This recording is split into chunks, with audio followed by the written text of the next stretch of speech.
Sometimes in life, God will have people cross your path, and they genuinely just are just like the golden apple of goodness.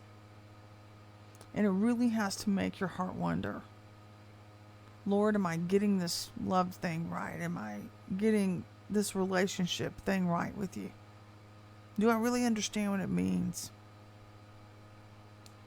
Because I think we spend far too much time with the business aspect of running the race or trying to do our walks or whatever we think we're supposed to be doing without really taking the time to enjoy each other and enjoy smelling the roses and doing the things and getting the fulfillment that heaven really can give us when we step into these places God wants to show us.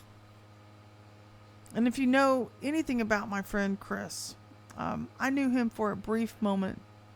I got the privilege of getting to meet with him and learning from him through Discover the Heavens, and then again having him on my show with Ezekiel's Will. But then he also came to teach our teams about angels and how to interact with angels, which was a huge, you have no idea what a huge help that was and what a huge impact it made on our prayer life.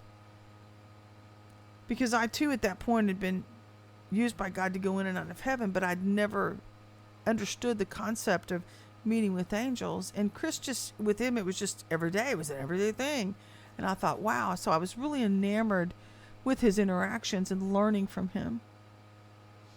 But what I really, really learned the most from him was how much he really enjoyed relationship with Christ. And he really genuinely had a friendship with Jesus. And it stuck out to me. It stuck out to me. And so it drew me into wanting to know more and wanting to know more about what that love walk with God was about, like that, in those higher levels. And I thought I had a close relationship with God. I really, really did. So upon hearing about his diagnosis, a lot of us were really shocked. And so we were trying to figure out how to help him and trying to figure out how to be a good friend to him like he'd been to us. Because he'd truly been a great friend. And so I asked the Lord if I could come into heaven to get a better understanding about what was going on, to see if I could pray for him. And it was the night before he passed away. It was actually last night. And when I went in, guess who was there? It was Chris. And I was as shocked to see him as he was to see me. And I asked him, I said, Chris. He said, hi, Missy. How are you? He goes, this is my friend Jesus. I know him too. Not quite as good as you. I hope I do. But we had the three of us were bantering back and forth thinking, what is going on? And I think that's what made our friendship so unique too, is friends in Christ. He was friends with a lot of people. Chris had so many friends. He was just really well liked because he was so easy and he was just so good. Easy to understand, easy to fellowship. Just totally the golden apple. As a guy and as a friend of Christ. So I asked him, I said, Chris, how are you there and yet your body's still in the earth? And he responded in Chris-like fashion. Oh, it's kind of like being in the airport, Missy, when your luggage is running late. Because the mind of man is the last thing that transitions into eternity when we leave to be with the Father. And I thought, God, that makes so much sense. Yes, of course. That makes sense as to why people, go into the different transition phases and things like that. And I thought, wow, that's just amazing wisdom. Thanks for sharing that. And then I got to talk to the Lord about a few other things, and then my vision ended. But I did get to tell my friend how grateful I was for the short amount of time I had to not just get to know him and get to know his ministry, but also to learn from his interactions with the Lord and how he dealt with angels, because it made a huge impact on this ministry. I made this video in tribute to my friend because I wanted to honor his life, but I also wanted to show the gratitude to him for what his life walk was all about and how he taught our ministry to interact and start warring at higher levels. But more importantly, how he taught us about love, because he surely exemplified love. So this is an interview that Chris and I did together, which hopefully will help give you insight into his interactions with angels and how that came to be. And it's through this interview that I gave him the nickname, the Angel Whisperer. So I hope you enjoy it. Godspeed to you, my friend, because you'll truly be missed. Your friend in Christ, Dr. Missy Hood. Ezekiel's Wheel. I want to welcome you guys to the show tonight with Chris Carter. Wow, what a great show we've got planned for you guys. Chris and I have been talking a little bit before we came on live, and man, got a lot of good stuff in store for you guys tonight. Chris, how you doing tonight, man? It's good to see you. I'm doing good. How are you doing? I'm doing great. It's good to have you back. We don't ever get to talk enough because we're both so busy, but gosh, it's great to have you. Great to have you guys. Thank you for joining us tonight. I'm going to welcome Chris Carter to the show if you're just joining us. I'm going to introduce you to my friend Chris. If you don't know Chris Carter comes from Houston, Texas, but he spent most of his formative years in the Carolinas, in the Pennsylvania area. He's got a passion for science. He studied physics at the College of Charleston and has taught physics, astronomy, chemistry, and philosophy over the course of his professional career, beginning his ministry in a mainstream denominational setting, Holy Spirit encounter, and subsequent awakening of the spiritual senses, along with accompanying heavenly journeys with Father, Jesus, and angelic beings. Directed his path out of mainstream church life and into instructive roles of transitionary missionary. And I believe he believes his calling is to help God's people enter directly into the heavenly realms, cooperating and receiving directly from our Father and his holy beings through Jesus and the Holy Spirit. Chris has traveled everywhere. And so he's been around and he knows his topic matter extensively. And I call him the Angel Whisperer because he just has such phenomenal stories to tell in his encounters with angels. So Chris, tell us a little bit about yourself if I've missed anything, and I'll let you just head it off and then we'll jump into a few questions. How about that? It sounds good. No, I tell you, the bio sounds really good. I mean, like I'm listening to him like, wow, I'd like to meet that guy. You know? Oh, come on. Maybe we should have my wife come up here and be like, let me tell you the real bio. She's probably got great things to say about you. Yeah, she would say good things. No, Missy, it's good to be here. It does go too long between you and I getting a chance to talk, and so I'll take it if it happens on a show like this. I mean, this is great. We get a chance to connect again, and we did a couple of these, right? Last year. We've done one show, but I've also done a few of your classes. If you guys aren't aware of that, can I plug you real quick? Yeah, feel free. I'm gonna plug you. Chris does phenomenal teachings. If you guys want to learn about angels, you want to go check out his website.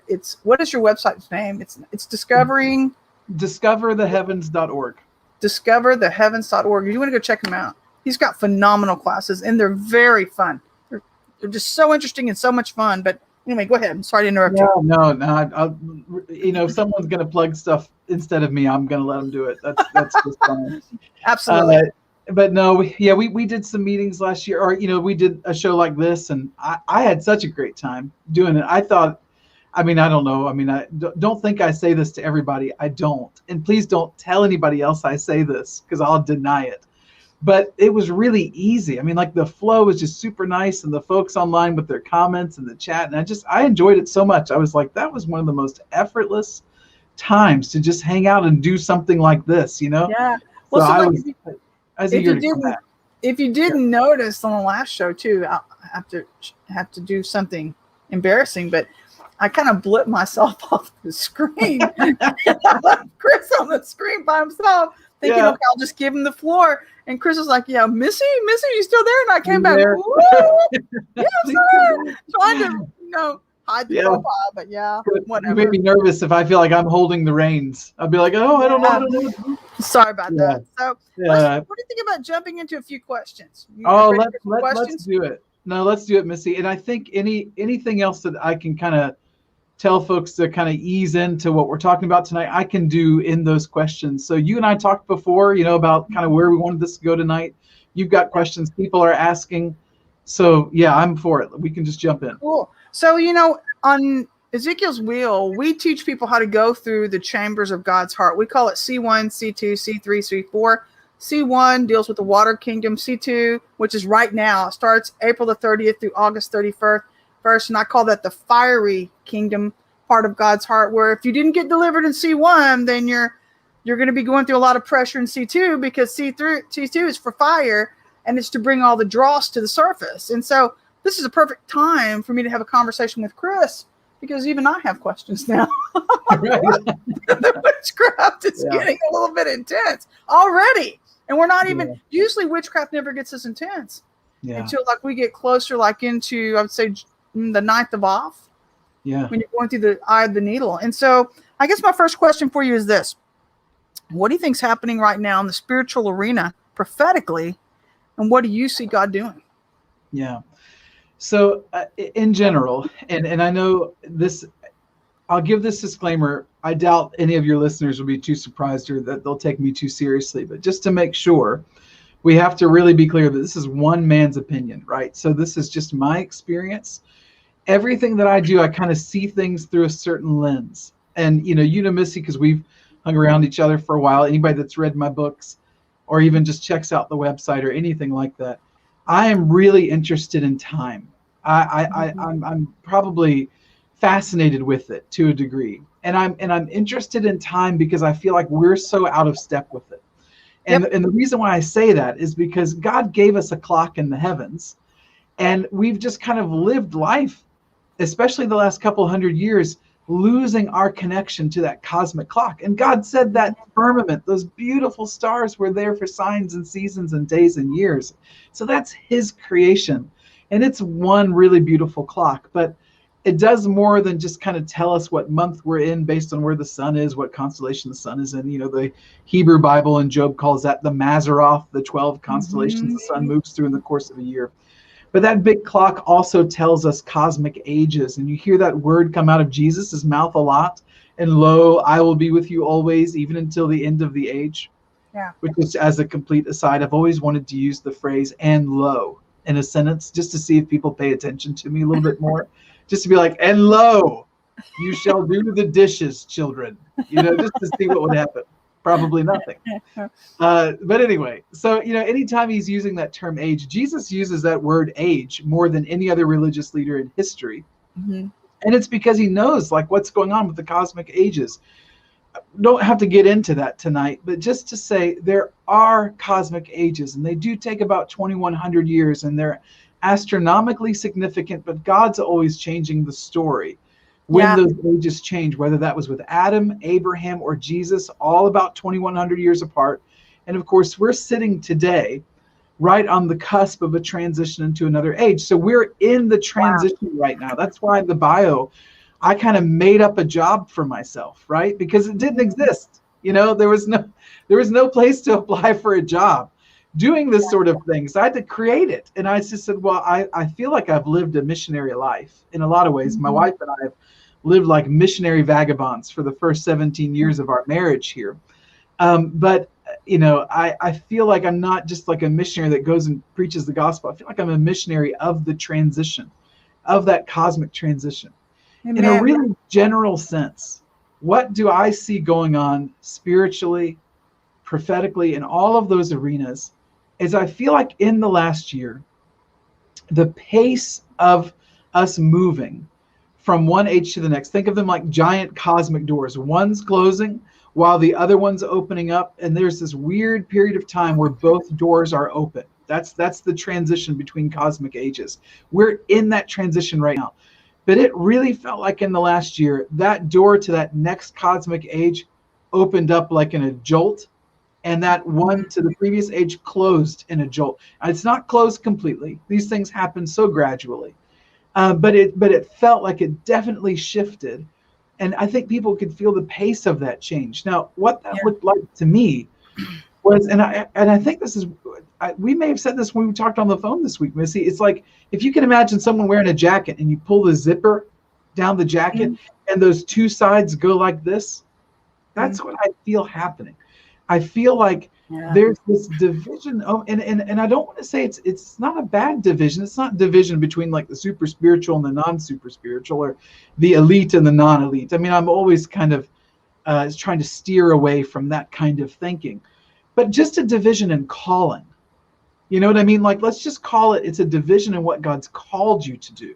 Where you've got a side that's like, you know what, we're putting all our eggs back in that previous age and into that basket, and that's where we're religion. Like religion? Yeah. Let's go on the negative side, definitely religion.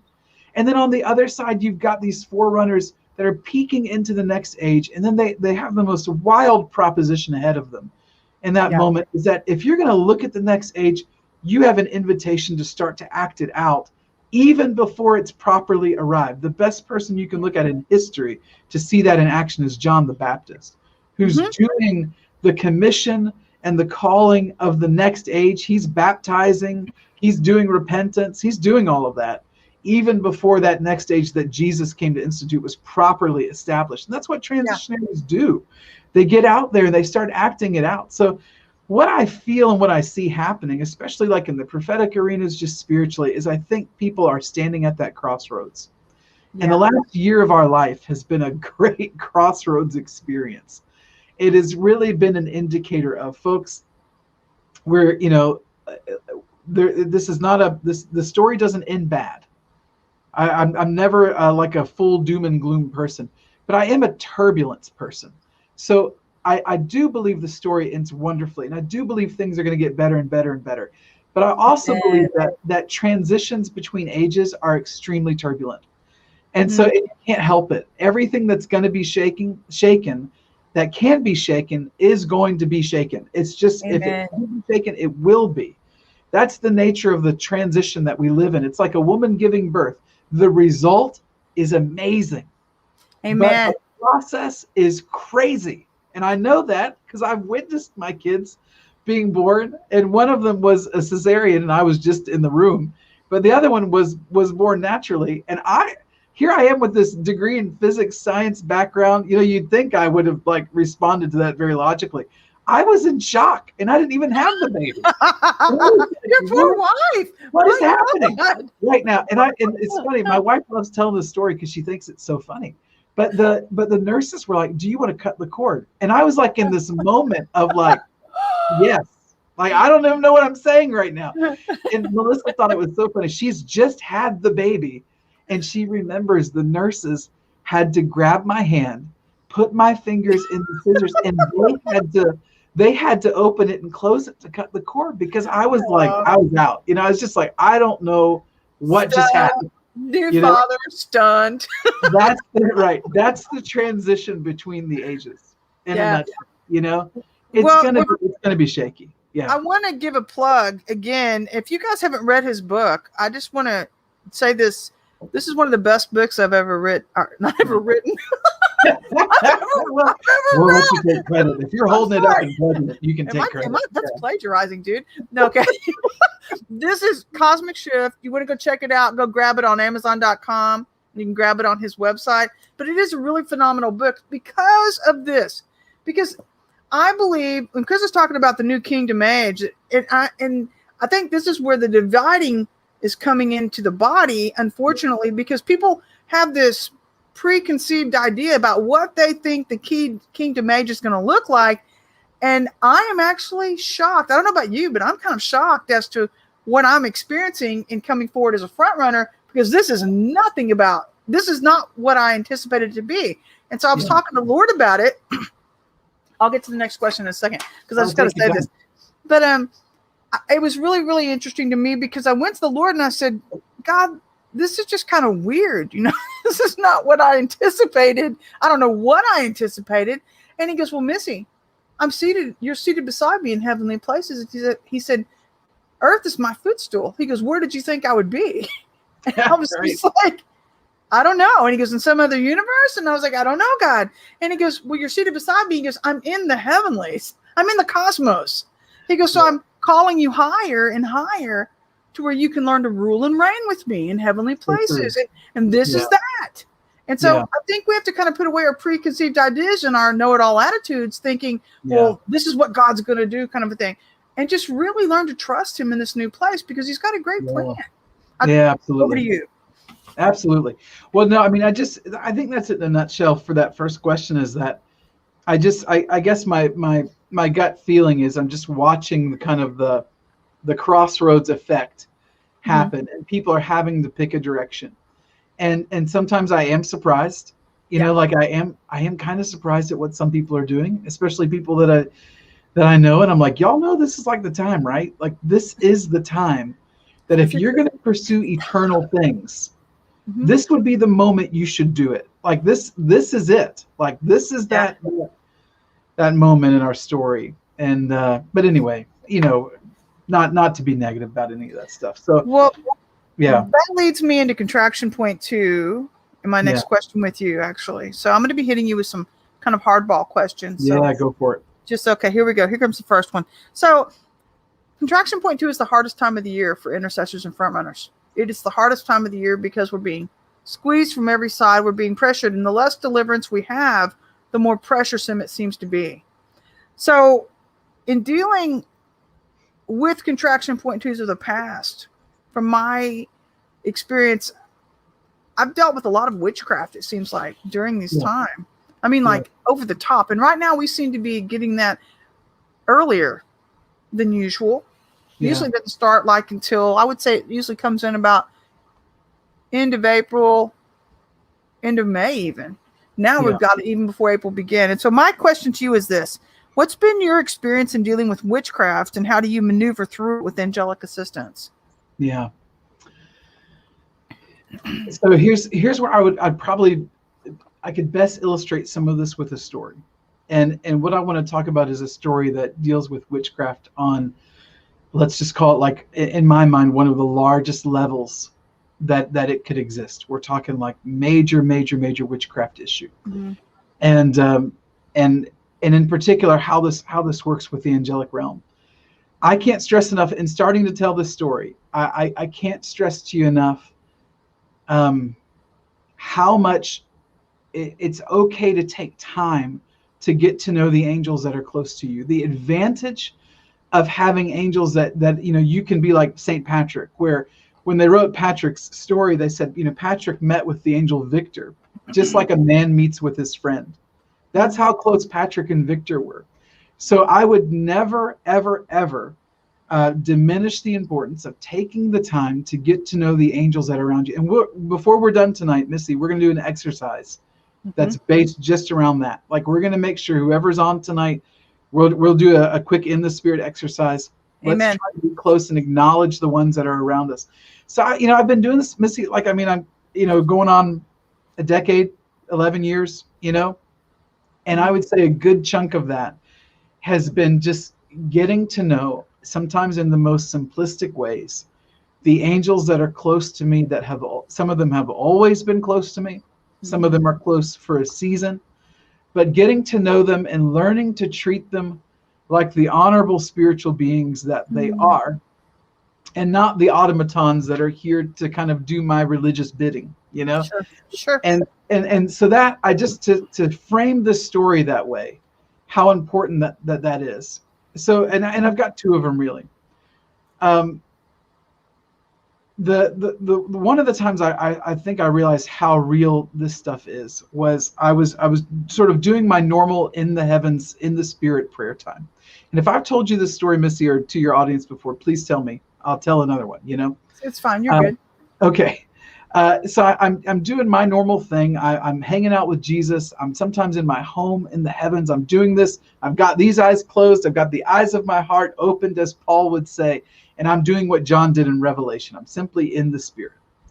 And Jesus comes up to me and he says, I'm going to send you into a battle. I'm going to send you into a war. And I said, okay, sounds dangerous, but it sounds like fun. Let's do it. You know, I'm in. I mean, up there, like danger is my middle name. Down here, I'm like a little bit more cautious. Like, You know? Right, but there in my immortal life, I'm like, let's go, Jesus, let's get it done. I know. Yeah, I'm not there. So we're all a little braver in the spirit, you know? Yeah, I know. Yeah, and better looking, most of us, you know? And so anyway, I said, I'm in, let's do it. So he says, you know, you want to get together some angels that are going to go with you. I picked the ones I thought these guys would be good in the fight, you know? So just to give you an idea, because I think it's good to awaken our imaginations, I'm just going to tell you what I see, okay? Okay. So one of the angels that had been around me for a while, I knew by the name Aberynthicus, which is quite the name. And if you're like, how'd you get that name? I looked at him, I said, what's your name? And I trusted my first impression, you know? And Amen. so Aberynthicus looked like a lion, but he would be like, he walks upright. But he's got like the lion kind of face, the big mane. He's big, he's strong, and he would oftentimes wear armor, like kind of silver armor with blue and gold in it. He's quite the regal picture, you know? Mm-hmm. And he was, I mean, he would always carry a sword, and I was like, he's definitely got to go. And then I had another one that I knew by the name Paris, like think the city Paris, but like his name was like Paris-L, E-L on the end. And the first time I met him, Missy, I wasn't sure he was on my side. So, I mean, I remember the day. I remember seeing this angelic being walk up to me, and he had a dark robe on, a dark cowl, and I couldn't see much underneath it. So what's your first impression? Aren't you like, are you good or bad, right? I mean, that's your first. Are you for me or are you against me? Exactly. He doesn't look immediately like this is the kind of guy, you know what I mean? Yeah. And so I let him approach because Jesus is with me. I'm like, we're fine. We're going to be fine. If Jesus is right here with me, and I made sure he was, and this guy's coming towards me, Jesus is here. It must be for a reason. If it's not good, we're going to work it out, you know? So he comes up close to me, and I see just kind of like pasty, kind of white skin, almost translucent white skin. So we're still not off to a good start. And we've got like fire underneath that cowl. Wow. Everything about it said, this one came from someplace you don't want to go. Yeah. And I said, Lord, who is this? And he starts talking to me. He says, this is Paris-L. Now, Paris, by the way, the city name comes from probably an old Celtic word that means craftsman or craftsmanship. And L, of course, is of God. So his name was going to mean something like craftsman of God or something like that. So he builds things. Yeah. And so Jesus tells me to look under that cowl. And so he parts his robe, and inside here was this burning ember of a heart. Wow. And it just burnt with this like eternal smoldering flame. And Jesus says he is the personification of love and fire. So he's an angelic being. So he pulls back the cowl, and this white skin that almost looked translucent is almost like crystalline or even alabaster. It's so white. And his hair is fire. All different colors of like plasma-like fire hair. And he's got this dark robe, which I thought dark bad. I look in his robe, and it's the stars. It's the firmament. One of the most beautiful angelic beings I've ever seen, but it took me a minute to realize that. Now, my experience with him was that, and in general, virtues, angels that are virtues that personify any virtue, love, courage, charity, whatever, they tend to never lose a fight. So point number one, and this is a very long answer to that. No, it's a wonderful answer to warfare. Okay, I'm just getting started. I told you we could take the whole night and just do the first three questions. Your wife would shoot us, no. Right. God bless you. You know, right off the bat, point number one, virtues never lose a fight. And that's not just true in spiritual warfare. Think about that in life. When do virtues ever lose? They never do. You can never be active in a virtue and lose. It's impossible to suffer loss. You are virtuous. Everything is going to be working to the good, you know? And even if you're suffering, it's fine. You're virtuous in that moment. It's going to result in awesomeness. Virtues never lose a fight. You can never deal with a problem with a virtue and lose. Even if it seems on the surface it didn't go your way, that doesn't matter. you will end up winning if you can approach things with virtues. And so here is a virtue personified, the virtue love and the element of fire. Pretty good combination. My Wow. experience with him, Missy, was that this guy, Paris, did not lose fights. And so I was like, he's going with me too. Now, I gathered about eight of them that I knew well. Jesus throws us in to this other world. I don't know where I am, but I'm in the midst of one of the largest battles I've ever seen, larger than any movie I've ever seen. Think the introduction to the Lord of the Rings movie, where the armies are clashing with the elves and the orcs and everything else, you know? Yeah. Think of that, but more. And all it is this melee of clashing armies, and it's not like guns and stuff. It's like swords and armor. And I'm there with my group, and I was scared. I mean, I'm doing this in the spirit, but I was scared. And I looked up into the heavens, and I just called out to the Holy Spirit, and I said, "Oh goodness, what have I done?" And the Holy Spirit answers back and says, "This is just a skirmish." And I said, "If this is the skirmish, what must the war look like? This is crazy, you know? This is just a skirmish." Oh Now, my. someone must have noticed that there's this group of at least one human and a couple of angelic beings looking very lost, because this warrior rides up to where I am in this melee, just going, I don't even know who's who in this fight. And he gets off his horse. He looked Asian. He kind of looked samurai-like. He looked really cool. Had the kind of top knot and the ponytail. And I was like, whatever this guy's doing, I'm going with him, you know?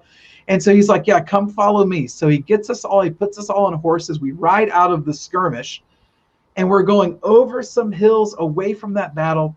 We come over this green hill, Missy, and I entered into the king's camp.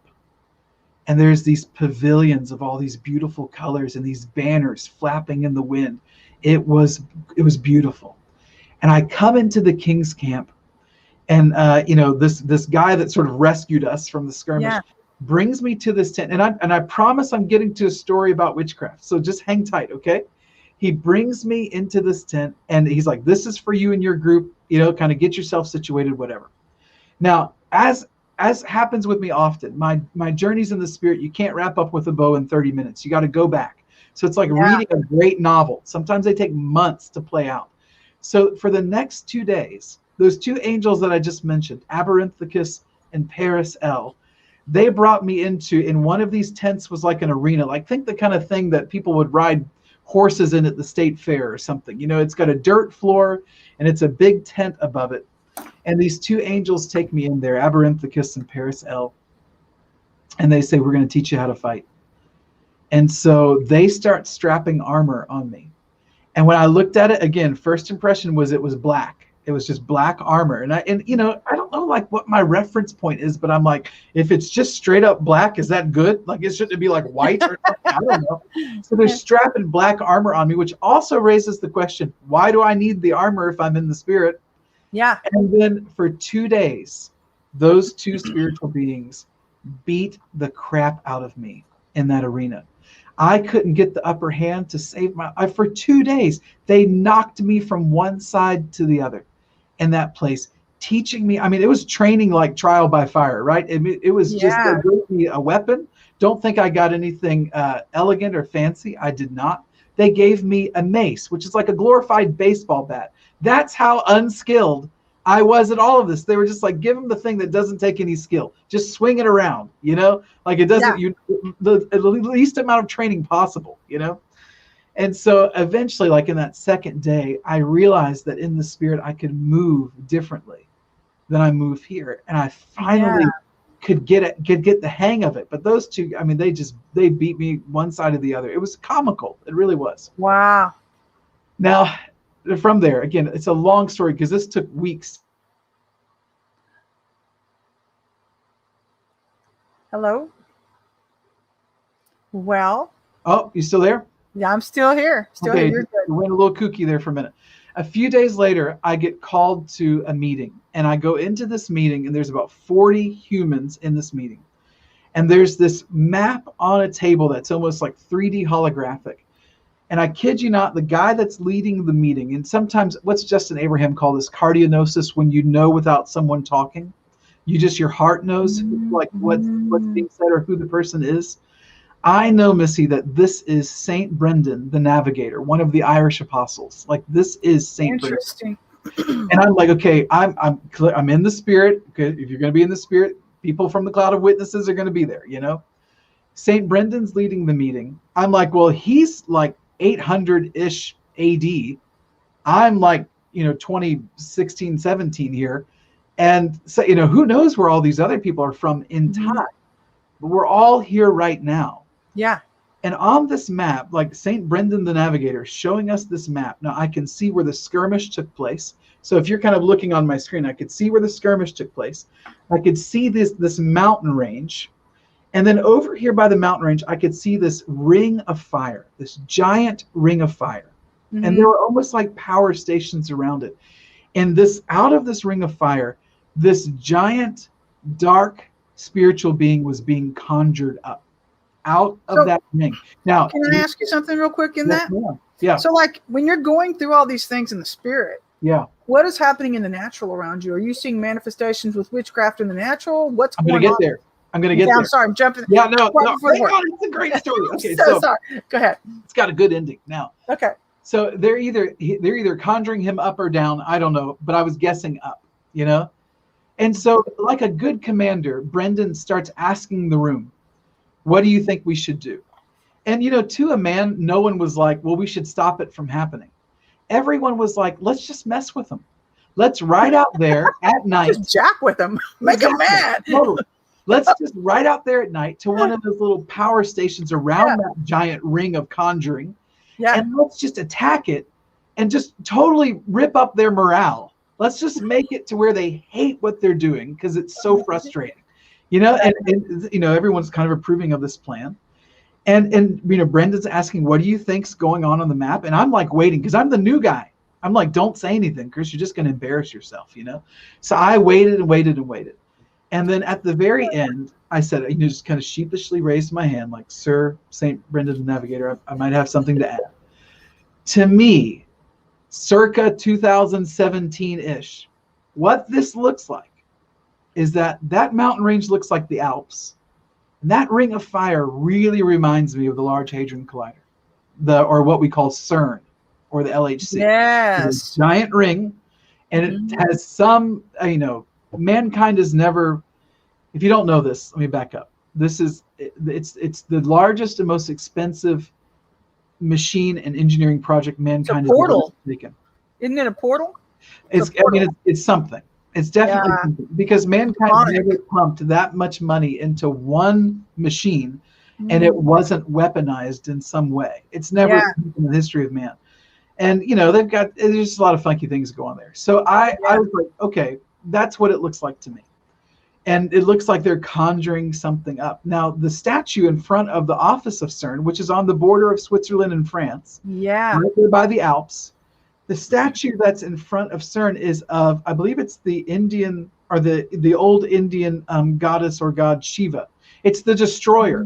Yes. It's the one with all the arms and legs. It's the death, like the death and the destruction. And what they were conjuring up kind of looked like that. So it's agreed we're going out on a night raid, Now, long story short, we pick a night, we ride out there. I'm with my posse of angels. They've strapped the armor on me. Missy, I looked at the armor and it was like looking at Paris L's cloak. It had the stars in it. My armor was black, but when I rode out at night, I could see the firmament in the armor. And I was like, okay, this fits me, Wow. So we rode out. It's like we kicked a hornet's nest. Amazing fight. Totally messed with their morale. I swear Brendan the Navigator, that Irish apostle, laughed his way in and laughed his way out. It's like he was so cavalier. He just kind of like laughs his way into the battle. I was scared. I was totally scared. Now this one moment happened when we like kicked the hornet's nest. Every demonic like creature you could think of came out. And at some point, I found myself facing off with this octopus/spider looking thing with a lot of legs, and they all ended in something sharp. And long story short, I ended up on this thing's back, and I had that mace that they gave me. And I raised it above my head, and I felt even in the spirit something like gathering power. I cracked it on the back of that thing, and it went with so much force. I went through it, through all of the goo of its insides, and down to the ground underneath it. And it's just like guts, just guts. It was wow. Yeah, if there's any men listening to this story tonight, they're probably like, "This is awesome. Why is prayer never like this?" You know, that's what men are like. I would do this rather than anything. You know. Well, your friends sound like some of mine. I used to have friends where I live in my city, and they'd come. I had a woman that was mentoring me, and she called me and she was just this brazen.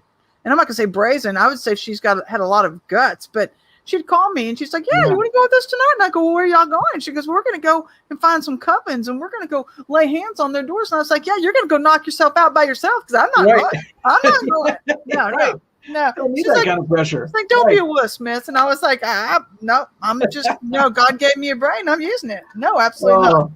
So let me lead in. Let me go ahead and plug Peggy here. Yeah, you guys, we want to go ahead and thank our sponsors tonight for sponsoring the show. Margaret Rowe, if you haven't checked out her jewelry online, you want to go to margaretrowe.com. She's got some beautiful stuff. We want to thank her for sponsoring this show with Chris Carter tonight. Margaret won Designer of the Year in 2019 in LA. She's got some beautiful pieces, one of a kind, but she's also got some affordable stuff. So you want to go check her out. I think she's actually just phenomenal in her design work, and we really want to thank her for tonight. So if you're watching, Margaret, thanks a lot. And we're going to jump right back into my next question for Chris. Missy, I got to finish up something for question 2. Absolutely. Go ahead. Sorry. And also, Brenda in here said, "Just men?" No, you too. You too, Brenda. You too. So anyway, I got to tell you how this ends, because the way that this affected things like witchcraft is there's some points here to make. Okay. When that happened, when I kind of cracked all the way through that thing, in my natural, like I was sitting in the living room at night, all my family was asleep. It was like 12 at night. I'm the only one up. I'm doing this in the spirit. These eyes closed, these eyes open. I smelled in the house like an electrical fire had started. And I got up. I even stopped what I was doing in the spirit. I went in the kitchen. I looked around, and there was no electrical fire. It smelled like ozone, but it was what was happening there. Like the barrier between these two worlds was wafer thin. Heck yeah. Now we rode back laughing the whole way. I didn't laugh, but St. Brendan did the whole way back.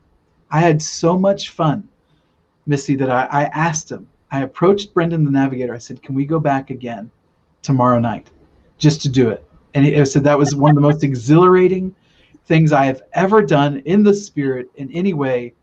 Let's do it. And he goes, "Yeah, we'll go again tomorrow night." So the next night, my whole family's asleep. I'm sitting in my living room. It's like 11 or 12 at night. And close these eyes, open these eyes. And I'm right back there. It's nighttime. Brendan, the navigator, is there. It's me and that team of angels I brought with me. And we ride out, and he goes, "Where do you want to go?" And I looked over at that mountain range, Missy, and I saw a tunnel in that mountain range. Wow. And it looked kind of orangey and fiery, like it was going down. I said, "That looks like where the enemy is. Let's go there." It's a terrible idea. Never fight in a tunnel. There's only one way out. Only the inexperienced would say this. Yeah. And so but it's Brendan. He's cavalier. He's like, "Let's go." We rode into that tunnel, kicked the hornet's nest. And what came out of that tunnel, it's like ants out of an anthill. They were human-sized. They had white pasty skin, and it looked like all they were wearing was like white pasty underwear. And they were climbing walls, and they were everywhere. Wow. I'm going at them with the mace, and everybody's fighting. Mm-hmm. And then out of that tunnel comes something bigger and darker. And it looked like, when he came out, like the old pagan god Pan, Pan. Wow. With cloven feet, like the goat from the waist down, big horns, kind of a wild, kind of this could mess you up kind of presence. Yeah. And so it looked like Pan was coming out of this cave. And that's when Brendan called it. He was like, "All right, we're good. We've messed with their morale. Off we go." And so we rode out of there. Now here's the kicker. That it was fun. We laughed the whole way back. I was like, I never knew. What happened in the natural? Like, did you see any after effects spiritually in the natural around you too? This is the cool part. I'm sorry. Forgive me. No, I'm with you. That's where I'm baiting the audience, right? This is like the plug, right? Okay. So the next morning, no joke, Bissy, the next morning, I turn on the computer, I'm checking my mails, looking at my Facebook messages.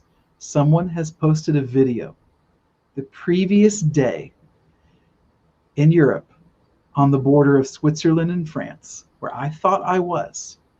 They opened up a tunnel that went under the Alps from Switzerland to France. It took 17 years to build, and it's the largest tunnel that mankind's like sort of ever built in this way. And so they had all the European leaders there, and they did a whole kind of pageantry kind of procession like they do when they want to conjure something up. Yeah. And my jaw hit the floor when part of that parade through the opening of the tunnel were these dancers that had painted themselves pasty white, and all they were wearing was their little white underwear, and they came out dancing. And after them came like a parade float demonstration, and on the top was Pan. Wow. Oh my gosh. So that leads me to say this. Yeah. And people don't believe they can call me crazy. I don't care. Things in the spirit are more real than things in the natural. God says, don't believe in what you see with your eyes, because your eyes will fail you. And so when we tell our teams that, when they're going, we have a wonderful team. And our ladies, I'm not going to tell too much about them just for their protection, but they have experiences similar. Yeah. And I always tell people, don't think your way out. If God's showing you something, if God gives you an impression about something, that's usually the first thing, and it's correct. It's usually correct. And so they put that in the prayer room. We go after it. But absolutely, I believe that. Yeah. So I'm sorry. It was crazy to me because, I was there. Yeah. I had no idea that what I was doing in my living room at 11:30 at night while everyone else is asleep. Yeah. I was there in the spirit in that tunnel, and who knows what happened? I have no idea what the effects. I may never obviously know. Something. But it was something. And what if it just messed with them? Do you know, in sometimes when we have meetings and all the tech stuff goes wrong and you wonder who's doing what if that happened to them? What if all of their stuff went wrong and it's because I was there beating all the things around with that mace, who knows what happened? Yeah. Well, when it comes to witchcraft though, too, because they're studying us. I know they're studying the new breed of warrior right now. There's a new breed of warrior that's come forth in the Lord. And the Lord says they're undefeatable, they're indestructible. That's the first two topics. That's the good news, guys. Yeah. That's the good news. Quit worrying about, you're going to try to be raptured out of here. Just focus on the goal. You're undefeatable, you're indestructible in the Lord if you stay focused in love. And if you're warring through love, because you've got to be warring through Christ, because you can do all things through him. Yeah. But I think that people forget that, you have just as much firepower through Christ in you. Yeah. And instead of getting so intimidated by this stuff, I don't want to go to war against witchcraft. Well, you better learn, because as the light gets lighter, the darkness is getting darker, which leads me to my next question. Yeah. So let's jump into the next one. So there are many facets to the courts of heaven. What have been your experiences in dealing with angels while utilizing the courts? And can you give us an example of how the holy angels have helped to deliver you in serious warfare? Yeah. So a really good kind of court moment came years ago when I was on my way to the Maryland, DC area. And again, so all these stories, and I know, this is kind of how you wrote these questions too, Missy. I guess one of the points is to see how interaction with the angelic world can be this massive assistance in these kinds of things. What happened with CERN? Again, what are they doing? That's some pretty high level witchcraft. That's a world global conjuring up of a fallen angelic being, the being that personifies destruction, Yeah. So that's a pretty big witchcraft moment there, So in a similar way, I was on my way to DC to meet with some folks. I was actually going to do their wedding. And so I was kind of doing the pre kind of wedding, meetings sort of thing. But on my drive there, I noticed that there was an angel in the car. The next thing I know, there's more angels in the car. And the next thing I know, that they're all around the car. And I'm like, wow, these are going to be some pretty good meetings, and the angels were like, we're not here for that. While you're in the DC area, we have something we need you to do. And I was like, all right, I'm in. Like, what do I have to lose? And so I noticed in particular the angel, another warrior. So there's really three, whether it was Aberynthicus, Paris-El, and a lot of people, if they've ever heard me talk, have heard me speak of Marshall, who personified the thunderstorm. He was like the embodiment of a towering thunderstorm, but in like vaguely human form with this lightning bolt-like crown and amazing presence. I had to really learn to let him be big. In fact, one conversation I had with him, Missy, and this is important for anyone that's going to work with the angelic realm, is he threw me because of how big and powerful he looked. Yeah. I mean, like one day I walked outside and summer afternoon, there's thunder clouds around anyway. And I walked outside, it's like I could see him 30,000 feet tall with this white hair, like the white tops of the clouds, that kind of bronzy lightning bolt crown. And then the farther you go down, like that robe got darker to the darkest part underneath the thunderstorm where it gets into those dark, dark blues, almost black. Yeah. And he's got that cloak like the clouds wrapped around him. And it freaked me out. And I was like, ooh, should I be seeing angels like this powerful? So I pretended I couldn't see him. And I went on a walk. And I was like, oh, yeah, listen, I'm being honest, I was like, yeah, I'm just going to pretend he's not there. I can't see him. It's just this huge, massive angel. I'll just like you. I just pretend he's not there. And, and so I did my walk, and I'm walking back home, and he kind of shrinks himself down. Again, I'm just using the eyes of my heart. And he walks next to me, and he's smaller. And he knows I'm freaked out by his size and his presence and his power. And he says, Christopher, he said, have you been to the Grand Canyon? And I said, yes, Marshall, I have. He said, were you in awe of the Grand Canyon? I was like, yeah, it's amazing. He said, did you worship it? And I said, no. He goes, and when your friends do nice things for you, do you tell them thank you? And I said, yes. He goes, but did you worship them? And I said, no. And he said, well, then awe and thanksgiving must not be the definition of worship. He said, so if you're in awe of how big and powerful God made me, or if you're ever thankful for what I do for you, you should know that that does not qualify as worshiping an angel. Praise God, yeah. I know. And I was like, okay, well, we're going to need a new definition of worship. Now, I've come to believe a good definition is any activity that acknowledges in whose image I was made. That's my definition of worship. Yeah. So I know I'm not made in Marshall's image, so he can be big. It almost freed me to go, well, then doggone it, you should be giant. You should be as big as you want to be. So Marshall was there as I'm going to DC. And I'm like, okay, thunderstorms are here. This is going to be big, So in the days leading up, I'm meeting with the angels, and they go, we have an assignment. We want you to go meet a fallen prince at the Lincoln Memorial. We want you to walk from the Washington Monument to the Lincoln Memorial, and you're going to meet him there, and you're going to give him the word of the Lord. So we're setting up a court moment. Okay. Can I ask you something? Yes. Just out of curiosity, when you get around these entities, do you feel their presence? Oh yeah. Even the demonic, you can feel that. Oh yeah. Yeah. Wow. So we arranged it for a Wednesday. Yeah. Walked down from the Washington Monument, walked to the Lincoln Memorial. Angels with me. I had one angel with me that was a historian that was there to tell me the history of this particular fallen being. So we're walking up there, and he says, now his name is Brevlon. And Brevlon, which I don't think is his original name, because quick little delineation there. That would be brevity, short-lived. Lon is an old, I believe it's an old Celtic suffix that means strength. So literally it means strength for a short time. So that's not a good name. So it's probably not his original name. And as we're walking up, Marshall's there, and Marshall's like, listen, we're going to protect you, and you're going to know it, because when you're done, you're going to see the thunderstorms. And I said, all right. How cool. So I'm walking up to the Lincoln Memorial, and this being walks out from where Lincoln is sitting and stands in between those big columns. And he was as tall as those columns were. And he had big white wings, and he had very bronzy, bright clothing. And I looked at the historian, I said, yeah, he doesn't look fallen. That's what I was just thinking. He didn't sound like he was fallen. Wow. Sometimes appearances can be deceiving. Hence, Paris L looked dark when I first saw him. This How do one you did. know then? How do you know? So that's when I involved Jesus.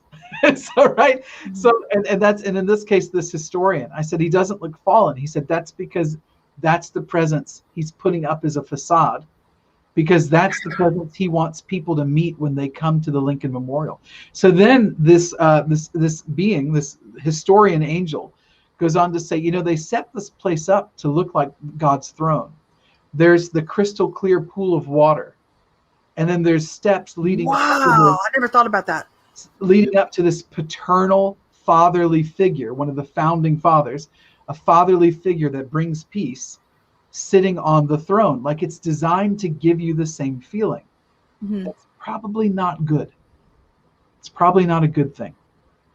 So we're getting up there, and once I'm getting closer, Brevlon kind of lets the facade go, and he's suddenly small. He's like my height, and he's all dark and very staticky. So once I got past like the curtain, I was seeing him as who he was. Now, what was interesting about this, and this is as close to like a court case as I really get. I'm not good at things that involve a lot of protocol, probably because I'm just such like a free spirit. Like, I just kind of, I'm the adventurer, the navigator, the tour guide, the heavenly tour guide. So a lot of like, when it gets really like regimented is probably where God knows he's going to lose me, So they made it very simple. I walked in. There was another angel there who I'd come to know personifies like the word and prophecy and things like that, and decree, declaration. Yeah. I made by the name Leonisis. Beautiful, rich red robe, dark hair, always holding a scroll.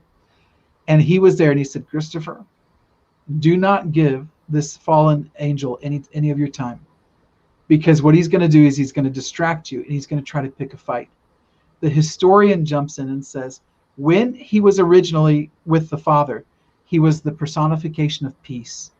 Now that he fell and perverted himself, he's the personification of war. And he said, he's going to try to pick a fight with you. Don't take the bait. That's all he does, is pick fights. So Leonisis then jumps in and says, walk over, pick a corner, whatever you want. You sit down and you write down the word that's coming from heaven, and we will give it to him. You don't even have to do it. And so I just sat down, and people are touring the Lincoln Memorial. I just sat down in a quiet spot, kind of on a little ledge. I got out my little notebook that I had with me and just started writing. And then just what first impressions? I just said, like I wrote a letter, Dear Brevlon, comma. This is exactly how I did it. And as I'm writing it, Leonisis is speaking it out loud to this fallen prince. Dear Brevlon. Now, I can't remember the whole thing, but I've got it written down somewhere, Missy. But the gist of it was this. You're showing everybody that you're for peace, but really you're for war. You're trying to give everyone the impression that you're this benevolent ruler, but what you really are is a tyrant and a despot. You're a totalitarian ruler. This is all the word was. I just said, as of today, the facade is going to come down. Wow. And people are going to see you for what you really are, that you're a tyrant. And when they do, at least they'll know who it is they're coming to kneel before. So they won't be confused anymore. Now, they're probably still going to come kneel, but they're going to at least know that you're not this benevolent ruler that's for the good of mankind. You're a tyrant, and you're a despot. And I walked away. I walked out of there. Now, I felt like I was in court. I mean, it looked like court. The big columns walking up the steps. I mean, it might as well have been like the Supreme Court building, Yeah. I was sitting in like where I was, even like it would be the place in the courtroom where you'd be in the witness box. Yeah. That's where I was, and the big statue of Lincoln here. And Leonisis gives it to Brevlon. I walked out amongst those columns. I was waiting for the fight to happen, and it never did.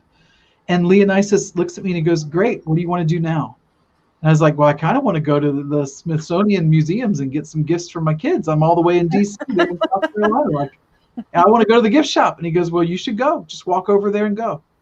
And as I'm leaving, I walked out of the Lincoln Memorial. There were like 7 or 8 massive cumulonimbus thunderclouds all around the mall. So that came to pass. Absolutely. But he did pick a fight. I was in the gift shop of the Smithsonian Rock and Gem Museum. I'm in the gift shop.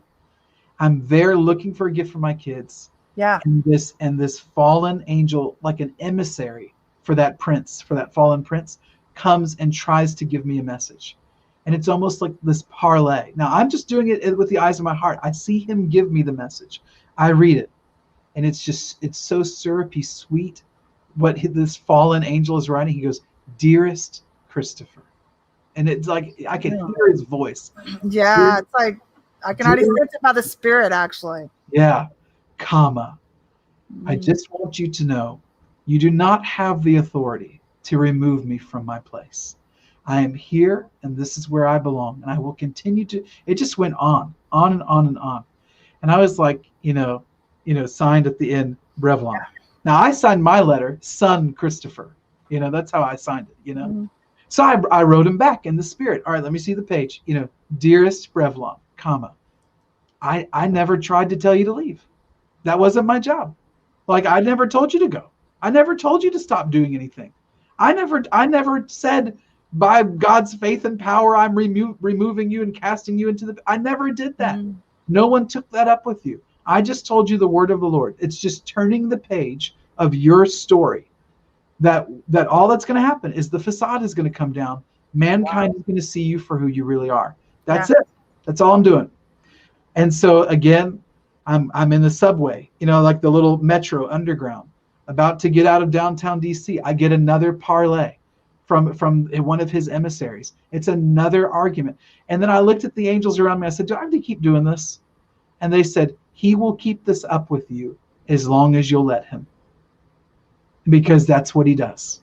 He's picking a fight. So this is my question. Can I interject real quick? Oh, yeah, absolutely. Great time. So when we're in the courts and we have accusation after accusation because that's basically what was happening. You're getting accusation, indirect accusation. How do you deal with that? So this is kind of actually the point, Missy, what you just brought up of why I was telling this story about this question is because in that moment, my only job was to turn the page, right? In other words, all I was supposed to do was to say, here's the whole counsel of God. Here is your story as a created being that was created. It's not like you're existed on your own. You were created. And this is the next chapter of your story, whatever this fallen thing was. It's the prophet. Because speaking it forth, your job is done. That's all I had to do was just forward the story, turn the page. I didn't have to complete the story. I didn't have to throw him into the pit. I didn't have to do any of that. I didn't have to deal with him. All my job was essentially read him the next paragraph of his story. And because God wrote that next paragraph, it's a done deal. I don't even have to have any faith in it. All I have to do is read it, So can I ask something else? I've got a lot of questions already. Yeah, fire on. In the courts and stuff like that. So when you have people that come into the courts and you know how the enemy works, the enemy is the father of lies. Mm-hmm. And depending upon which master you serve, a lot of people don't think they're serving a different master, but they allow these spirits to flow through them and they go into the courts and they're committing treason basically. And they start projecting, like the enemy always does, projecting his stuff off on other people and falsely accusing you of what they're doing. How do you deal with that? And do we have to show up in court for every accusation, or is there a better way to handle that? What do you suggest? Well, okay, so the first thing I would say is I don't know that there's a one-size-fits-all answer. Mm-hmm. I think that it's highly individual. It's highly respective of where that person is and the kind of work that they're doing. Now, I would say in general, I don't deal with every accusation. Because because I know that there is essentially this kind of wealth of angelic presence surrounding me that is quite the buffer. And I know that they work on my behalf even when I'm not there. Like even when I'm not conscious of what's going on in the spirit, things are still happening. Yeah. And so I don't deal with all of them directly. I just tend to deal with the ones where I think this particular issue is ready for someone to read the next paragraph. Like someone just needs to be there to say, this is the next part of the story. Mm-hmm. And so and then we can turn the page. And so when I feel like it needs that, that's when I do it. Now again, a case in point story here, a short one.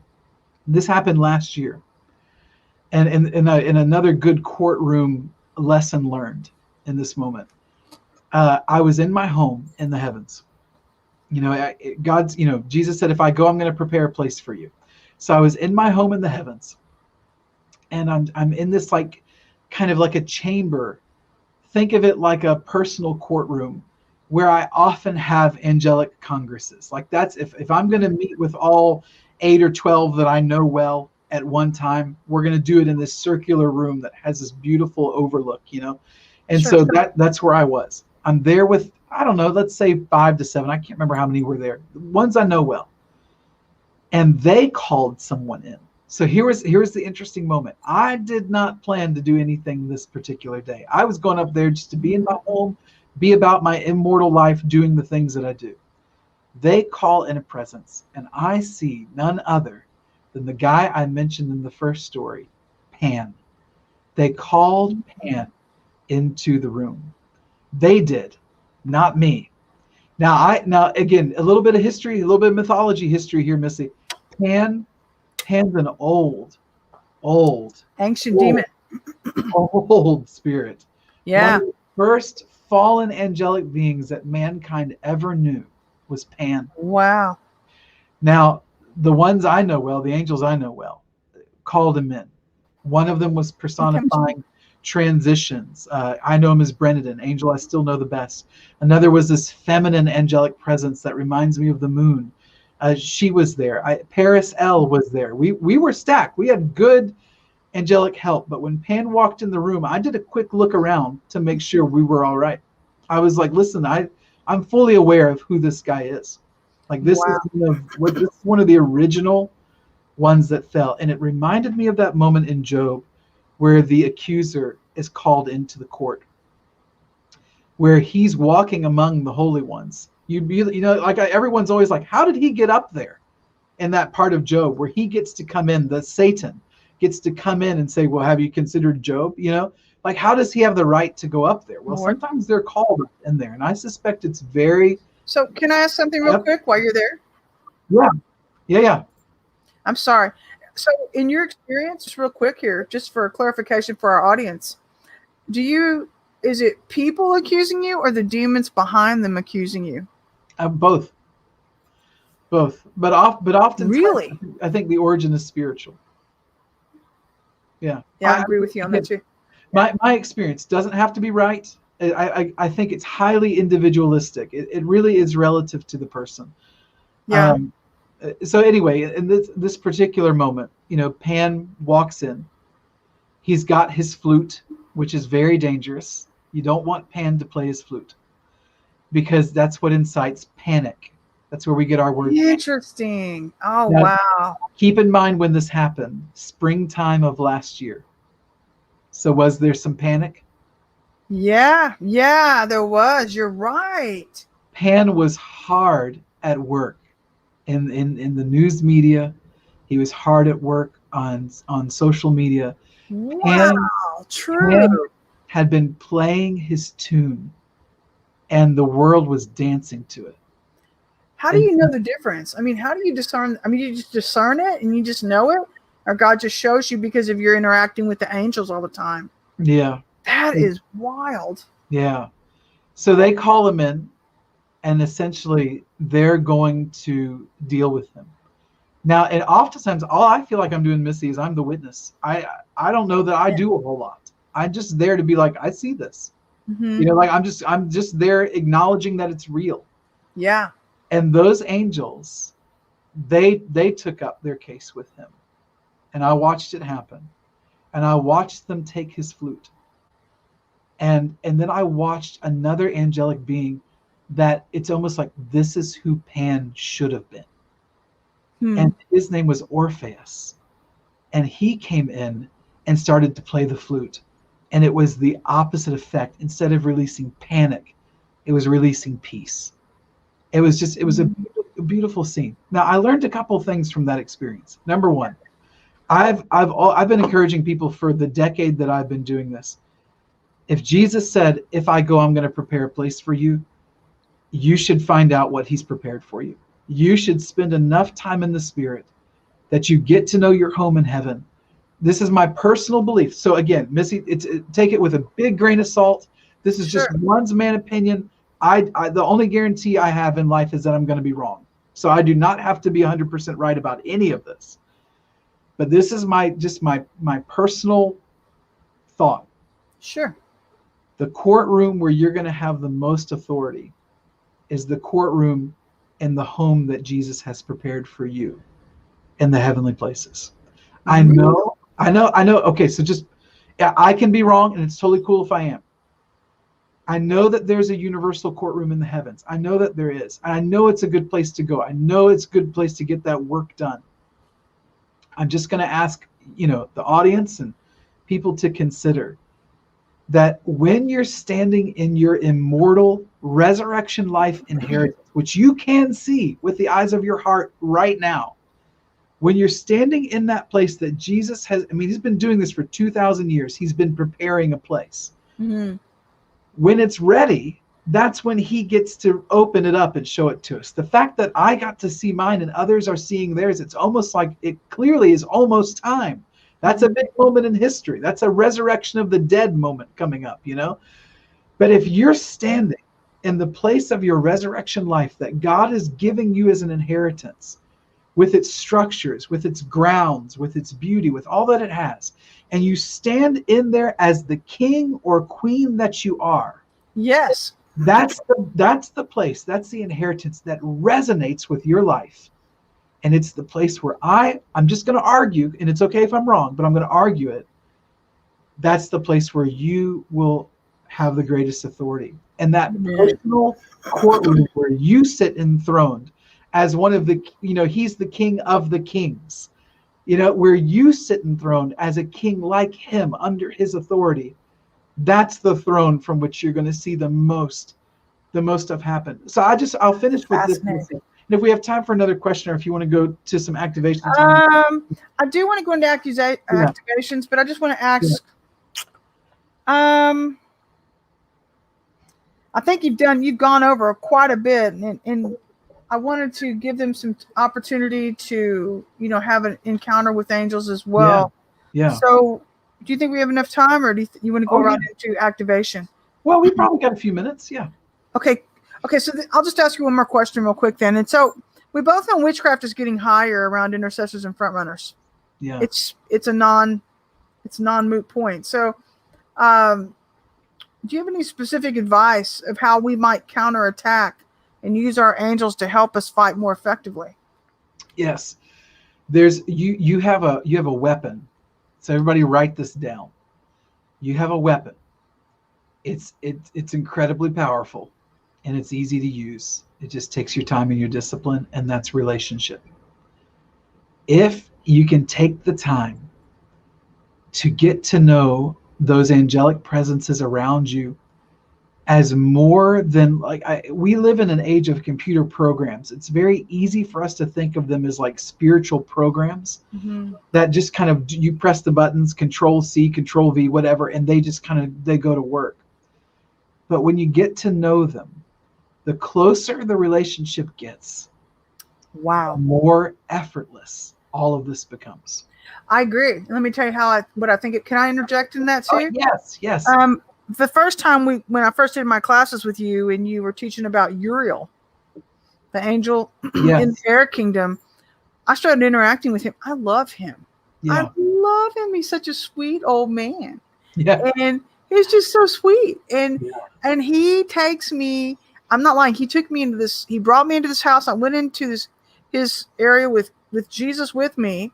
Yeah. And he invited me in. He's very hospitable. And then he invited me up into his attic. And I thought, why do I want to go up there? And he goes, just come on up here.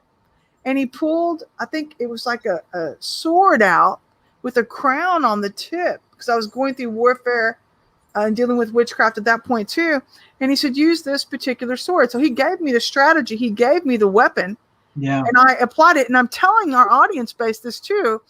And when Chris is saying, just see with the eyes of your heart, Jesus gives us a strategy. All it takes is one word from God or even his angelic, inspired by the Lord, and Yeah. you apply these prophetic tools and you win the war. You Yeah. win the war. And I think that's what you're saying. Is that correct?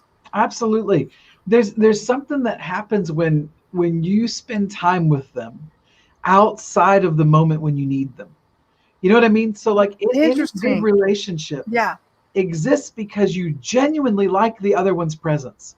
Yes. So when you get to know them and you're like, you know, this one, I mean, and sometimes you'll figure out they've been with you since you were a kid or since you've been born. Like they've Wow. been with you the whole time. And then you start to put the pieces together and you're like, oh, that was you. Okay, that was you. And you realize there's this relationship that has been building. When that kind of like quality of knowing them comes into play, Yeah. you're starting to act like the father. I mean, you got to realize that. Now, a friend of mine, Chris Blackaby, I think he coined this phrase. He said, if you want to start being more like the Lord, just walk around like you are him, and just start doing that. You know, just if you want to be more like the Father, just walk around believing you're the Father and do everything you think the Father would do. And then you want to talk about get you connected to the Father's love and the Father's presence. Just go around walking around like you are the Father and see how much that connects you with what the Father is really thinking and doing. I see. Ears here. Yeah. Yeah, exactly. And so in this way, like there's something about the quality of doing this that makes you start to feel this must be how the Father interacts with them, because he knows them and he loves them. He's created them. This is his creation. He would appreciate them even if they never did anything for him. And so when a person actually takes the time to go, Lord, introduce me to the angels that are closest to me. Yeah. And you learn their names. Maybe you keep a journal. Maybe you draw a picture of them with your colored pencils. Yeah. Maybe you start to, every day you invite them in the car with you on your way to work. And you and Jesus and the angels that are close to you, you pick up the conversation. Maybe you ask what they do or what part of creation do they personify. And all of these different things, you get to know them and you let them in your life. Once you're sure they're good. I mean, don't not test the spirits. Mm-hmm. But once you're sure, once you know that they're acknowledging the supremacy and preeminence of the Christ, and you let them in, then all of a sudden, the way that they work with you, I'm just going to say it's unlike anything you've ever dreamt possible. And I'll end with this, you see, and then we can maybe do an activation. You bet. So I've been at this 11 years, I'm going on 11, close to 11. And this journey has altered me. I would say changed, but changed isn't a strong enough word. This journey has altered me. I am not the same guy that I was 10 years ago. There's part of that is because of 1 John. When we see him, Jesus, when we see Jesus, we will be like him because we will see him as he is. Well, what are you doing when you open the eyes of your heart and you start walking around the garden with Yeshua, with Jesus? You're seeing him. So John's verse, when we see him, we will be like him. So some of it's just because good quality time with the Lord goes a long way. No one's going to argue that. But at the same time, getting to know the personifications, the spiritual beings that personify this incredible cosmic temple that we live in, the whole cosmos itself, and learning their names and realizing how connected they are to us. They have been waiting in the wings to pour into us with all of their ministrations, everything that they've been designed to do, so that we will grow up into the image in which we were created. And when that relationship takes place, and it's true relationship based on mutual vulnerability, it alters you. They end up supplying things for life that you didn't have when the journey started. I don't see the world the same way. I don't process it the same way. I don't see the same way. Just in general. I mean, like it has altered what I would say who I am. Yeah. And a lot of that has been this element of realizing how close these spiritual beings are and how connected we were always designed to be to them. Yeah. It's interesting too, in wrapping up, is that I don't get to experience angels quite like you do, where I get to know their names. Although through the Lord on your life, Yeah. it's opened up a new avenue of interacting with me. But usually when I experience angels, it happened to me last week when I was going to sleep. I felt an angel. I hear them land in my bedroom. They'll go boom boom, and I'll hear them. I'll know it's them. I'll be like, oh, okay, good job. Thank you guys. I appreciate you here. I don't know their names though. I want to know their names. But Yeah. then last week I felt one push into me, and I was like, who is this? But I physically felt it, and I didn't feel fear, nothing like that. I knew it was angelic, holy angels, but it's encounters like that I think we need to take seriously in everything you're saying right now, because of the era that we're living in, because of the spiritual things that God is doing in our atmospheres and whatnot. And as front runners, as intercessors, I can't encourage you more, because they'll help you do your job effectively. Yeah. And so with that, I'm going to pass it back over to you, because Chris has got a phenomenal experience for you to go through with him. Yeah. To interact with some angels yourself. So let's do that. And again, just the teacher in me has to wrap it up and say, if you were going to take away some points from tonight and from those stories and those questions, I'd say, take away from the story about CERN and doing that whole battle, take away from that, pray in the Spirit on all occasions. So when Paul said, our war isn't against flesh and blood, and he's saying, pray in the Spirit on all occasions, saying, do what John did in Revelation on all occasions, be in the Spirit. You never underestimate, when you close these eyes and open these eyes and find yourself in some heavenly environment, what you are doing to foil the witchcraft that's going on in this world. So pray in the Spirit, be up there in the heavens in the Spirit on all occasions. Then don't neglect your own home in the heavens. That could be the court of greatest authority for you. Jesus has made a place for you. You can ask him to get to know it. We can do that another time, even, do a whole discussion around doing that. I definitely, what, I'd like to have you back just before we get off this. Yeah. C3, C4 are the highest angelic activity chambers. Yeah. When we get into C3 and C4, it's so much angelic activity, especially C4. But I know that's a busy time of the year because of Christmas and stuff. Sure. Maybe C3, the high holy days, around the high holy days. Yeah, right. Yeah, I'm in. I think that'd be great. Cool. Yeah. Okay, rock and roll. Take off. Absolutely. That's cool. Yeah. Okay. So never, don't underestimate that. And then back to the story about DC. Don't underestimate your own courtroom in your own home, standing in your own authority. And then when called on to deal with something, remember, just forward the story. Just do your part. Whatever that is, just forward God's story, because it's going to a good place. All right, wherever you are, try to be somewhere quiet. If you're driving in the car, just don't close your eyes. And all I want you to do right now is just, you can, if you want to close your eyes, feel free. I bet Missy and I'll keep our eyes open just so we can. I'm going to put some praise music on, some music. Do that. And again, if you want to use the chat here, the comments, anybody that can type in comments, you should definitely feel free to work with us on this and tell us what you're experiencing. Just type it in. But just open the eyes of your heart. We would call that the eyes of your imagination. All I want you to do first is just see where you are. Whatever room you're in, or if you're in your car, just see it in your imagination. See it with your eyes closed, or if you've got them open, just see it in your mind. Let the picture form in your mind exactly where you are. If you're in your living room, bedroom, car, outside, whatever. Just be whatever you are. We're not going to make it hard and try to go up somewhere in the heavens right now. We're just going to make this part easy. And as soon as you have that picture, I just want you to ask, and it helps if you mumble it out loud. Lord, where are you in this picture? And I want you to trust your very first impression. Lord, where are you in this picture right now? And if you just go with your first guess, where would you say the Lord is? Like for me, I've got him standing right here on the other side of my desk, kind of right over here. Right here. And if you're with us and you want to put something in the comments, it's great. Whatever you do, talk out loud, type, do something to get this out. Don't let it just stay inside you. And as soon as you know where the Lord is, if you're just trusting your first guess and you're not making this hard, then just go with your first impressions of color, clothing, and expression on the Lord's face. Color, clothing, and expression. What's the Lord look like to you? If you're just trusting your guesses, don't wait till you're 100% sure. Color, clothing. Firmness and peace. Yeah.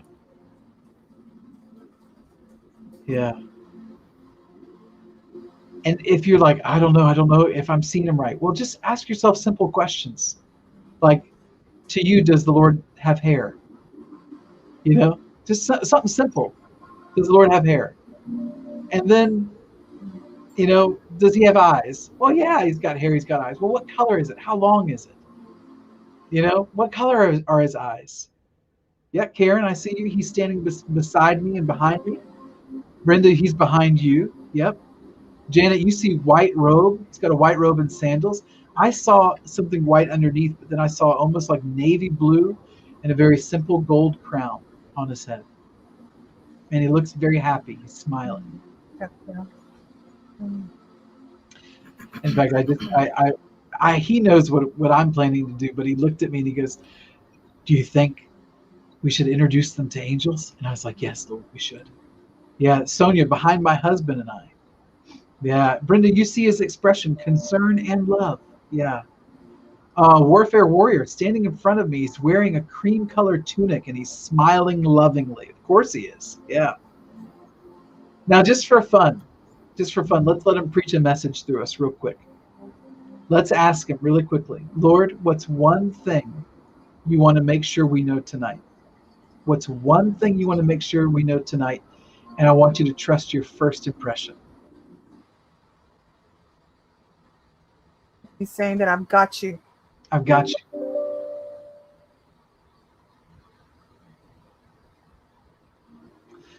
He said, I'm calling all warriors. I heard that I'm calling all warriors, but I felt like he said something else too.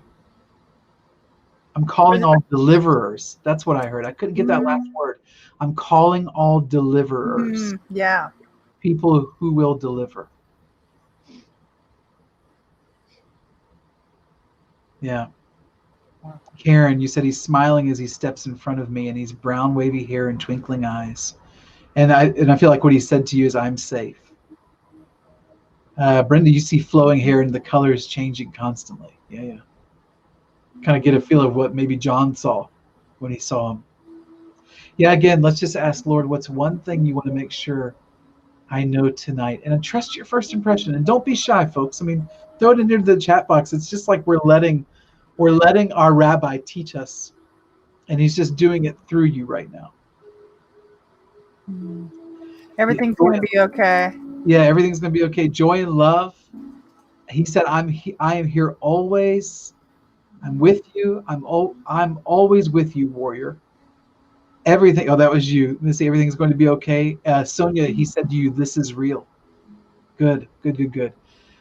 Now let's do another fun step and really trust your imagination to do the work here. That's why God gave you an imagination. That is the eyes of your heart. So voice to him, just vocalize to the Lord wherever you're seeing him in the room. Just go, Lord, would you introduce me to one angel that is close to me right now? And I want you to trust your first impressions. Don't write it off as, am I right? Don't worry about that. What do you have to lose? We just got another couple minutes here. Don't write it off as being silly or unspiritual. What's the first impression of what happened when you said, Lord, would you introduce me to one angel that's close to me right now?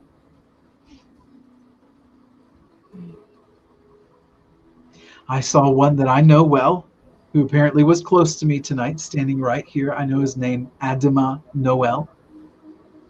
Oh. His name literally means earthborn. That's what that means, Adama Noel. What does she do, God? Warfare warrior. Kyra. That's a cool name. That's Kathy. Kathy is like a mini you. Oh, yeah? She interacts with the angel. Y'all would love to hang out with each other. They hang out all the time. Great. Yes. Yeah, Missy, Penelope for you. And she's wearing iridescent mauve and pink. That fits you. That would be an angel that would be close to you. I could see that. Yes. I'm trying to feel like she's an older angel. Yeah. Penelope, that's a fun name. Yeah, your first impressions about that angel that the Lord introduces you to. And if you haven't already, you've seen people doing it. Just ask the Lord, okay, can you tell me this angel's name? Or you can ask the angel directly, whatever you're most comfortable with if you haven't done it already. What's your name?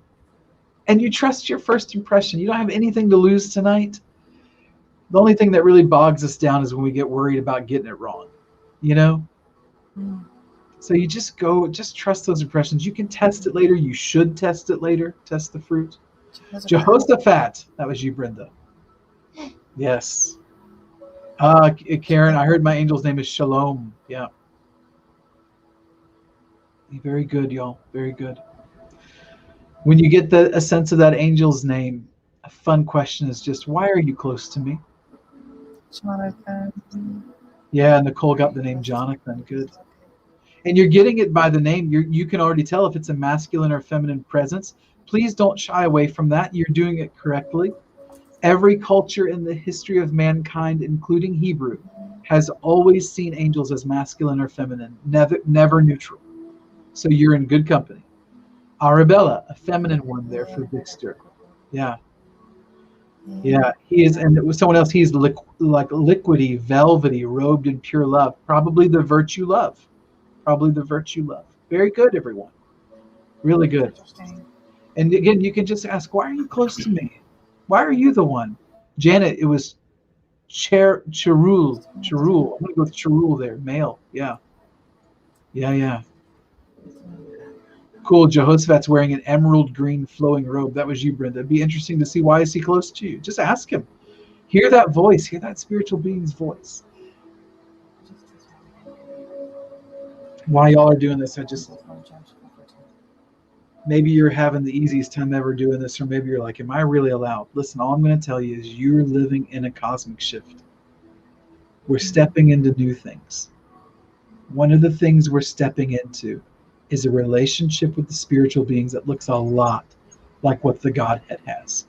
And that's why you're finding it possible to do this, you know? You can feel their presence, like the strength of them around you. It's amazing. Oh, yeah, Karen, you said to help me walk in peace 24/7. That's why he's near you. Bobby, you said it's Cereal. It looks like cereal. A female in a purple and white gown with silver rod with an amethyst. Yeah, that's a cool name. Cereal. Maybe there is more. That's beautiful. Yeah, Bobby, ask her. Why are you close to me? Let's see what she says. Yeah, I love that y'all are getting this stuff. I'm going to hang on for a few more minutes here because I don't actually want to rush this. I feel like it's kind of a precious moment. I really want to encourage you, those of you, if these are angels you've met before, great. There's always room to go in relationship. If these are angels you've never met before, this is the beginning of a relationship. It's the beginning of getting to know them. You're just going to be shocked how much can happen by developing real relationship with this angelic world. Janet, that angel said for comfort, guidance, and to prepare. Good word. S. Rose, I hear your protection is love. I see him circling around me in love. Cool. So here you have a guardian that's also circling around you. Now, I want to just go back in the comments here. Is this? Yeah, okay. Right. That was you that said liquidy, velvety, robed in pure love. And I said probably the virtue, kind of like my Paris L. Yeah, so this virtue's protecting you. My guardian is a virtue. That's a good angel to have as a guardian because virtues don't lose fights. Interesting. That's a good point. Yeah. And so, oh gosh, I have so many questions for you. No, we can't. Maybe we can fit one more in, Missy. Let's kind of give it another minute or two. Okay. Susie, you're getting the name Jabbo. That's fantastic. Interesting. Good job trusting that. Y'all, if you hear the name Bob, trust it. Don't write it off as being silly. And at the same time, if you hear some weird name like you've never heard before, like Ciariel, you got to go with that. Father, we thank you for tonight. Yeah, we do. We thank you, Father. I got to throw this in there. Jabbo, Susie, Jabbo. I just did a quick little. What does the name Jabbo mean? The first hit was laughter. that it means laughter. She's got a sweet spirit too. Yeah.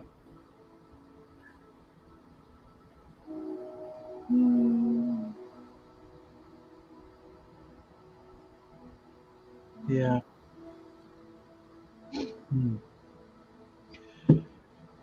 Yeah, Warfare Warrior said she has a sound to her almost like a combination of a harp and a shofar. Beautiful. God sent her to comfort me while my husband is out of state. She's gold and blue. Well, thank you for being there to comfort our Warfare Warrior friend. And wherever you are, friends, look at that angel. Look at the Lord who should still be there in the room with you. And have a moment of gratitude. Gratefulness opens up so many doors. Gratitude opens up heavenly doors. So just have a moment of gratitude and let it be the beginning of relationship.